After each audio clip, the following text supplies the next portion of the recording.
ഞാനാണ് ചെയർ ചെയ്യുന്നതെന്നാണ് പറയുന്നത്. ഞാനാണ് ചെയർ ചെയ്യുന്നത്. എൻ്റെ ആബ്സെൻസിൽ ഒരാൾ ചെയർ ചെയ്താൽ ആ തീരുമാനം ഞാൻ അംഗീകരിക്കേണ്ട കാര്യമുണ്ടോ? കുറേ പേരിരുന്ന് യോഗം ചേർന്നിട്ട് ഒരു തീരുമാനമെടുത്താൽ എനിക്കത് അംഗീകരിക്കേണ്ട കാര്യമില്ല.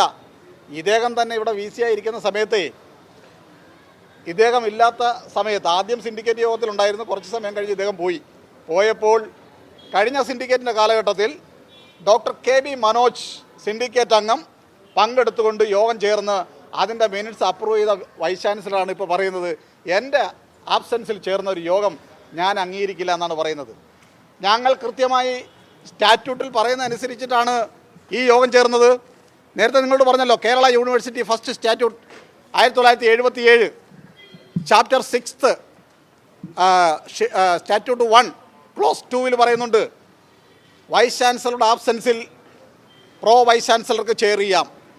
ഇനി പ്രോ വൈസ് ചാൻസലറും ഇല്ലെന്നുണ്ടെങ്കിൽ ആ യോഗത്തിൽ പങ്കെടുത്തുകൊണ്ടിരിക്കുന്ന ഒരംഗത്തിന് ആ യോഗം ചെയർ ചെയ്യാം.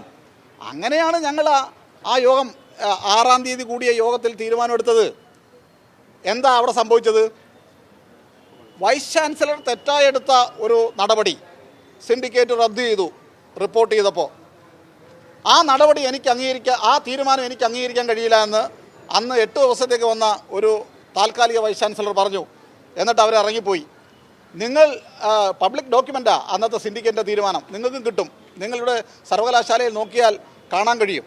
അതിനകത്ത് പറഞ്ഞിരിക്കുന്നത് ഡിസോൾവ് എന്നല്ല, എക്സിറ്റ് എന്നാണ്. പുറത്തുപോയി നിങ്ങളെടുക്കുന്ന തീരുമാനം എനിക്ക് അംഗീകരിക്കാൻ കഴിയില്ല എന്ന് പറഞ്ഞുകൊണ്ട് വൈസ് ചാൻസലർ ഇറങ്ങിപ്പോകുമ്പോൾ സ്റ്റാറ്റ്യൂട്ടിൽ ചാപ്റ്റർ 6 പറയുന്ന പ്രൊവിഷൻ അനുസരിച്ച് ഞങ്ങൾ യോഗം തുടർന്നു, തീരുമാനമെടുത്തു, അത് കോടതി അറിയിച്ചു, കോടതി അത് അംഗീകരിച്ചു. കോടതി ഈ രജിസ്ട്രാർ കൊടുത്ത റിട്ട് റദ്ദ് ചെയ്തുകൊണ്ട് പിൻവലിച്ചുകൊണ്ട് ഇറക്കിയിട്ടുള്ള ഉത്തരവിൽ പറയുന്നു സിൻഡിക്കേറ്റിൻ്റെ തീരുമാനം അംഗീകരിച്ചുകൊണ്ടാണ് പോയത്. എന്നിട്ട് ഈ സിൻഡിക്കേറ്റ് തീരുമാനത്തെ സംബന്ധിച്ച് എന്തെങ്കിലും തരത്തിലുള്ള ആക്ഷേപമുള്ളവർക്ക് അപ്രോപ്രിയേറ്റ് അതോറിറ്റിയെ സമീപിക്കാം എന്നല്ലേ കോടതി ആ ഓർഡറിനകത്ത് പറയുന്നത്. ഇതൊന്നും വി സി വായിക്കുന്നില്ലയോ? ഇതൊന്നും വി സിക്ക് മനസ്സിലാവുന്നില്ലയോ? അതോ മനസ്സിലായിട്ടും ഐ ആം ദ യൂണിവേഴ്സിറ്റി എന്ന് പറഞ്ഞ് നടന്നു കഴിഞ്ഞാൽ അദ്ദേഹത്തിന് ഈ കേരള യൂണിവേഴ്സിറ്റിയുടെ പ്രവർത്തനവുമായി മുന്നോട്ട് പോകാൻ കഴിയുമോ?